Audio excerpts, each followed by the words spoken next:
ভালো করে ভালো করে অ্যাকশন নোট। আচ্ছা কি ভাই পাল্লা পাল্লি হবে নাকি? উনি মনে মনে বলতেছে না আমি এই স্পিডে যাইতে পছন্দ করি, তোমার ইচ্ছা থাকে তুমি টান দাও। তো আসলে পাল্লা পাল্লি দিয়া আমার তেমন কোনো অভ্যাস নাই, একদম বাইক টান দিয়া দেখলে আমি বাইকের পিছনে চুপচাপ থাকি, মানে বাইকে ক্রস করি না। ক্রস করলে তো মজা শেষ হয়ে গেল, আমি ওই বাইক একদম পিছনেই থাকি। সো এটা কিন্তু আরেকটা মজা, মানে বাইককে অলমোস্ট বলা যায় যে তাড়ান। কি অবস্থা এই ট্রাকগুলা। সো আমরা হচ্ছে বাখুন্ডা বাজার, এটা ফরিদপুরের ভিতরে। এই যে বাখুন্ডা কলেজ, সারা বাংলাদেশে building design almost same, just রঙের ডিজাইন কিছুটা আলাদা হইতে পারে, বিল্ডিং এর ডিজাইন সারা বাংলাদেশে সেম। আমি সবসময় ওয়েট করি এই মোড়টার জন্য, বিশেষ করে ভাই বিদায়, তাইলে সোজা যান, আমি যাই বাঁকা। তো আরন ভাই উনি গেল ফরিদপুরের দিকে, আর আমি বাইপাস রোড হয়ে যাচ্ছি। যে রোডটা দিয়ে আসলাম আমার ভাঙাটো ফরিদপুর, এই রোডটা অলওয়েজ একটু ব্যস্তই থাকে, এই রোডটা আবার অনেকটা ফাঁকা থাকে, আর এই রোডের কন্ডিশন মোটামুটি বেশ ভালো। বিটগুলো খুব দেখে শুনে, খুব সাবধান সাবধান। আসিতেছে আমার নেট তো অফ, তো ও প্যাক প্যাক করে কেন? গুগল ম্যাপে অফ ম্যাপে কাজ করে, এটা তো ফার্স্ট টাইম দেখলাম। সো খুবই ভালো, গুগলের এই জিপিএসটা অফ ম্যাপেও কাজ করতেছে। এটা তো খুবই হেল্পফুল হবে, যে প্রত্যন্ত এলাকায় গিয়ে যেগুলোতে নেট পাওয়া যায় না, জিনিসটা ম্যাপটা লোকেট করে জাস্ট ডাউনলোড করে ওকে করে দিলেই ও তারপর তো ঠিক করে নিবে। ব্যাপারটা খুবই ভালো, খুবই ভালো। রোডে ট্রাভেল করতেছি, দেখেন বাইক কিন্তু ফুয়েল নাই, হ্যাঁ সামনে ফুয়েল নিতে হবে। সো আমরা এখন আছি কানাইপুর ফরিদপুর, কিন্তু এইখানে জ্যাম কিসে? কোনো একটা প্রবলেম ছিল মেবি, অনেকগুলো ট্রাক বাস একসাথে ঢুকে পড়ছিল, ভাবছিলাম যে কোনো অ্যাক্সিডেন্ট হয়েছে কিনা। কানাইপুর এলাকার মানুষের, খানাপুর এলাকার মানুষের জন্য অনেক অনেক ভালোবাসা, দোয়া, সব কিছু আমার জন্য রেখো। বুঝলাম না, এই রোডে কি ফিলিং স্টেশন নাই? আমি কমপক্ষে 20-30 কিলো তো হবেই, ফিলিং স্টেশন খুঁজতেছে, এটা কোনো কথা? এই বাইকারকে ধরে জিজ্ঞাসা করি, ভাই দাঁড়ান ভাই। তো চলুন আমরা পিএইচডি করা বাদ দিয়ে একটা ফিলিং স্টেশন খুঁজি। পেয়ে গেছি কোহিনুর ফিলিং স্টেশন। এখানে অকটেনের প্রাইস 1 টাকা বেশি ঢাকার থেকে, 500। ওকে, কয় দাগ উঠছে? 3 দাগ। দেখি, আশা করি পৌঁছে যেতে পারবো। এইখানে আবার একটা ট্রোল আছে, ট্রোলটা হচ্ছে 10 টাকা। সামনে আবার পুলিশ, আমাকে কি ডাকছে নাকি কাকে ডাকছে? আমাকে কি ধরছে? না ধরলো না কেন? যাই হোক, হোয়াটএভার। ওরা মনে হয় আজকে বড় গাড়ি ধরতেছে, বড় গাড়িগুলো চেক আপ করতেছে।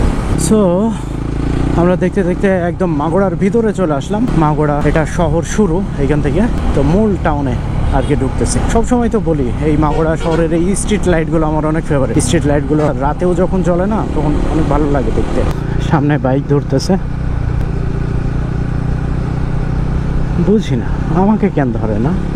সামনে বাইক ধরতেছিল, তার আগে যখন যাচ্ছিলাম একটা ভ্যানওয়ালা চাচা হাত ইশারা করে দেখালো যে ওই যে পিছনে দাঁড়ায় আছে। তো আমি তখন ক্যামেরাটা আর কি অন করে নিলাম, একটু যদি ধরে।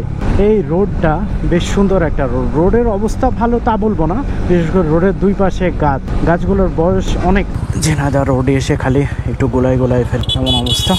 ঝিনাইদহ রোডে জিপিএসটা অন করে নিলাম, ঝিনাইদহ শহরের ভিতরে এই মাত্র প্রবেশ করতেছি। So welcome to Jhenaidah city. Jhenaidah খুব ছোট একটা শহর। ঝিনাইদহতে আমার একটা রিলেটিভ আছে, অনেক দিন ধরে বলতেছে আসার কথা, বাট আসবো করে সবসময় বলি আসবো, কিন্তু আর আসা আর হয়ে ওঠে না। এখানে দেখাচ্ছে যে আমি সোজা দিয়েও যাইতে পারবো, আমি সোজা দিয়ে আজকে ট্রাই করব। কি রোডে বাইক লাফাই কেন? রোডে মনে হচ্ছে এমন ছোট ছোট গর্ত। অ্যাকচুয়ালি এই ট্রাকের পাশ দিয়ে যদি এইভাবে বাউলে মেরে বের হইতে চান, আপনার লাক কিন্তু প্রত্যেকবার কাজ করবে না, একবার একটু কোনো সমস্যা হইলেই শেষ। তাই খুব সাবধানে বাস ট্রাকগুলো যখন বের হবেন ওভারটেক করবেন অনেক সেফটিতে। সেটাই তো দেখলাম, তো কিছু বললেন না?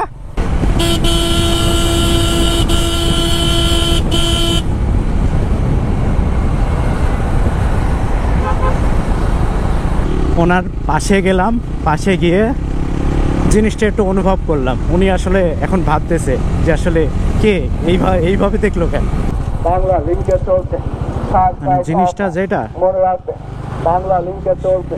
আচ্ছা, বাংলা লিঙ্কে চলছে জিনিসটা যেটা। ওকে আঙ্কেল, আচ্ছা উনি জাস্ট সিকিউরিটি গার্ড, উনি বাইক ধরছে না আর নাকি একাই ধরছে? আচ্ছা লাইসেন্স চেক করছে, একা কেন? এই যে আমার প্রিয় একটা রোড, এটা দুই পাশ দিয়ে মাঠ আর মাঝখান দিয়ে সুন্দর রাস্তা।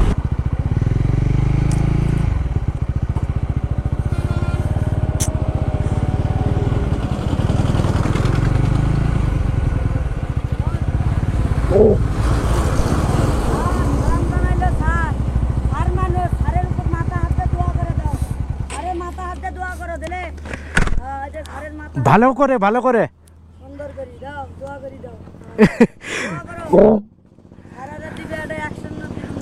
Action note.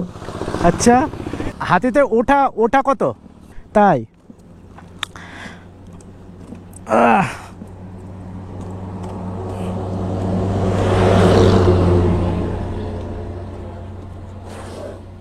হাতিতে খরচ কেমন হয়? একে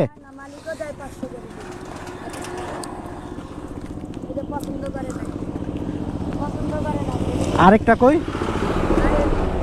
হ্যাঁ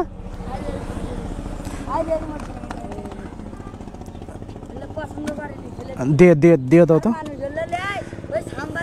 দিয়ে দাও ওর হাতে দাও।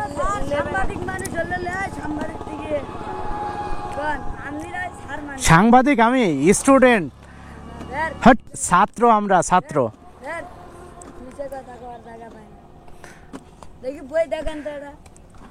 হ্যাঁ বই দেখাবো? কি বই? ইংরেজি বই। সো আমি ইচ্ছা করে দাঁড়ালাম, আমি সাইড দিয়ে বেড়ায় যেতে পারতাম। আমি ভাবলাম যে হাতির আরেকটু রিভিউ নিয়ে নিই।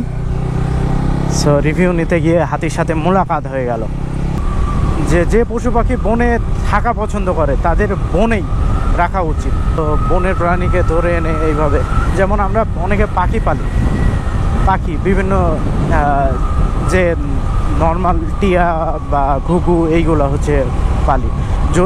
যদি শিকারি করে পালা হয় সেটা আলাদা কথা, যে ধরে এনে খাঁচায় জাস্ট আটকায় রাখি, বাট এটা ঠিক না, প্রাণীদের কষ্ট দেয়া। এখন কই আসি একটু দেখতে হবে।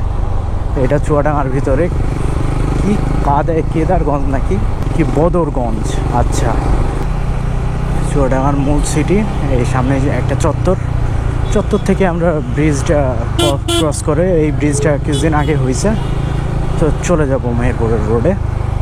সো আমি যে হেলমেটটা ইউজ করছি এটা তো আপনারা দেখছেন বা আমি অনেক ভিডিওতে বলছি, ভেক্টর LS2 হেলমেট তো বহুত দেখছিলাম, বাট কোনোটা পছন্দ হচ্ছিল না। প্লাস আমার মাথায় কোনোটা মানে কমফোর্টের সাথে যে লং রাইড করবে একটা কমফোর্টের বিষয় আছে, এটা হচ্ছিল না। প্রাইস 15,500। পরে তো চিন্তায় পড়ে গেছে এত টাকা দিয়ে হেলমেট নিব, মানে আমার সর্বোচ্চ বাজেট ছিল 4 থেকে 5,000, তো সেই জায়গাতে 15,500। বাট LS2 তো LS2 এর আপনারা যারা চিনেন তারাও তো অবশ্যই চিনেন যে LS2 হেলমেট অস্থির।